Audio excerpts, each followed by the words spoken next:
Okay, welcome back to Daytime, everyone. I'd like to welcome back to the studio Mr. Jeff Campagna from MIFF, Mississauga Independent Film Festival. Now, Jeff, last time we chatted with you, you were here, and we were talking about the screening of Love, which was a series of short films, all with the theme of love underlying them. How did that go? It went swimmingly, actually. We had an amazing turnout. All the films were a hit. The free popcorn always is a giant. Did you have like the old school popcorn machine in very there? old Jumbo video style. I love it. In fact, Jumbo video. it was like a 5-foot big red sort of carnival popcorn machine. That's amazing. And you just have can't like beat the little popcorn it bags? makes. Yeah. Yeah, the little red and white stripes. And Nice. Look at that. That's my how dinner you, right there. Apparently that's how Jeff Campagna eats his popcorn, tongue out. You That's how attach it I to the tongue and then Yeah. scoop it in. Like that. Exactly. I like that. Well, you're here all because you're having your next screening coming up. Funny. Tell us about that and what you got planned for the night. There's some really high hopes for Funny. We're expecting an even larger turnout. Our screening series, everyone that happens as they progress, the turnout just gets bigger and bigger, which is very exciting and very encouraging. But we're focusing on all shorts, all locally made, all independent, of course. And we're talking about some really, really funny stuff that we're going to be showing at this one. So, yeah, we've got some really high expectations for this. And this will be most likely the last screening event we have before the festival. Okay, and what type of comedy would you say it is? Is it all over the board, or is it a certain type of comedy, kind of off the wall, Yeah, comedy? it's all across the board. We have a couple shorts that are just sketch comedy, sort of Mad TV-ish, spun on its head. We have a 20-minute short that's more of a narrative, starring Chris Holden Reed, who's a really good Canadian actor and is in The Tudors, actually. Yep. Oh, right, yeah. And The Widowmaker as well. K-19 The Widowmaker. Yeah, so he's got a pretty blooming career, and we're expecting him there as well, which is exciting because he's a good friend of mine. And then that short is also, it's called My Uncle Navy and Other Inherited Disorders. I think that's the title. Sounds interesting. And it's directed by George Romero, cinematographer. So he's big in the city as well. Adam Swicka is his name. So yeah, we're really excited. I mean, you just mentioned a couple great people that are going to turn out as well. I just want to mention that you're going to have snow there. Yes. Amazing. The informer himself. Himself loves snow. As well, you have Christine Cushing from the Food Network. Some other names that are going to be there. I mean, the lineup's great to come and meet these people. Pavlo as well. We had Pavlo on the show, actually. Oh, really? Yes, we did a few times. He gets around, And if you're ever in Green Earth, you see his CDs all over the place. So we're expecting him as well, and he's a really cool cat as well. So. Oh, wow. How did they kind of get involved, all these big names? They're all people that we've met in the process of through MIFF or through our films or through whatever my network connections. And you just learn to... You know, that's what a lot of the film industry is and entertainment as a whole is nurturing your connections and nurturing those relationships, and you know, everything comes full circle. That's right. Well, Jeff, we have you for another segment. We're going to continue to talk about the upcoming screening, which is going to be funny, and as Jeff mentioned, it's going to be really funny. Funny. There we go. As the title would suggest. But anyways, we're going to take a break here on Daytime. Plenty more when we come back. Hey everyone, welcome back to Daytime. We are still joined by Mr. Jeff Campagna. He is the founder and director of the Mississauga Independent Film Festival. It's happening July 10th to the 13th. Jeff, you know, people kind of watching out there, some independent local filmmakers. Still time to get involved, still time to submit their films? Yeah, we're still welcome to a lot of involvement with the community. We're still looking for films. But not for much longer. We're still looking for volunteers. We've had an amazing response with volunteers. I think we've had 60 or 70 already. Just fill out the little form online.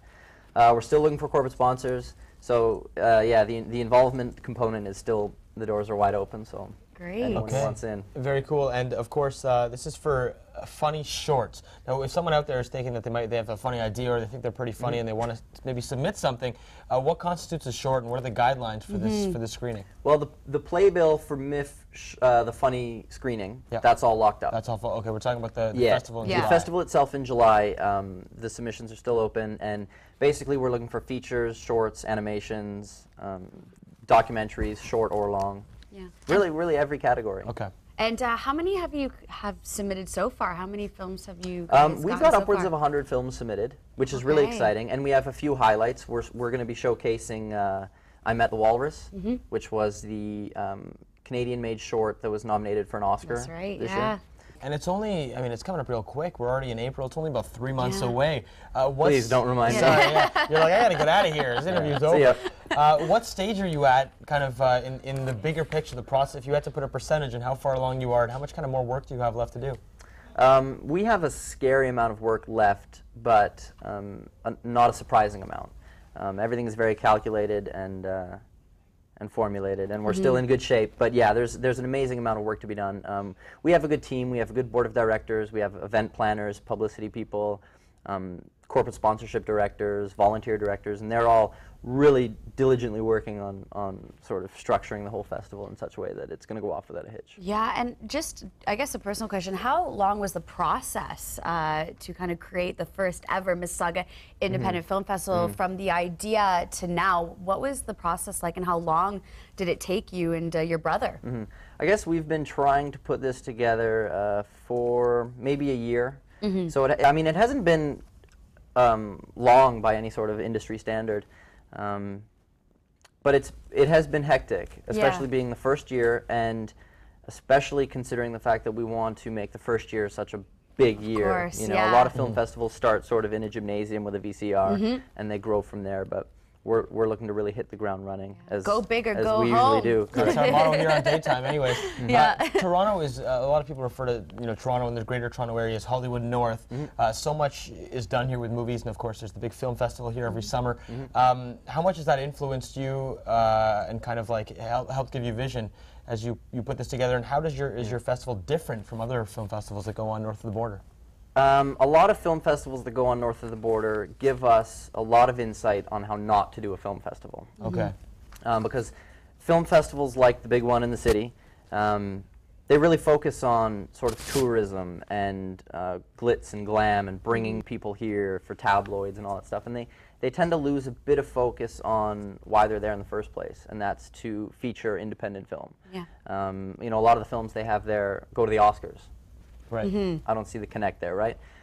So we're basically setting up to showcase the films that they should be showcasing, which are the filmmakers of tomorrow. The people who can't get to the Oscars. Yeah. We're going to showcase them. So it's such a great thing happening in our city. I don't think we kind of realize how amazing it's going to be, and kind of what it's kind of going to start. Because the first ever, it's obviously going to go probably years and years after this. Hopefully. Hopefully. But really quickly, you did. Snow's going to turn up to the screening of Funny. Yep. We all love him. I, had his CDs back in the day. But how did you get involved with him? Because I know you directed 2 of his videos. Yeah, directing 2 of his videos. The way in which I met Snow and came to be one of his friends is sort of a long story. Yep. But yeah, we chill a lot these days because I'm also writing and directing the feature film that's based on his sort of colored path. And then the 2 music videos, one of which that we're shooting in Africa. Okay. So that's a big production as well, and we're sort of donating the entire music video budget to African Aid. Wow. Yeah, so it's a very exciting project, and there's a lot of people very excited with it. Very cool. And Snow's got a new track as well, which people can check out. Is that one of the videos you're directing? No, the track that's on the radio I'm not involved with on the directing level. Very great track, though. Well, we'll keep our eye on that. We'll keep our eye on you. You're doing some good work. Come on back again before the big festival in July. Will do. The screening is happening this April 14th, which is Monday at the Enfield Fox. It is funny, literally and figuratively. We've got to take the break. When we come back, we've got Carol Zelazny, author of Walk on Water, talking about past life regression. You don't want to miss it. You might have already seen it.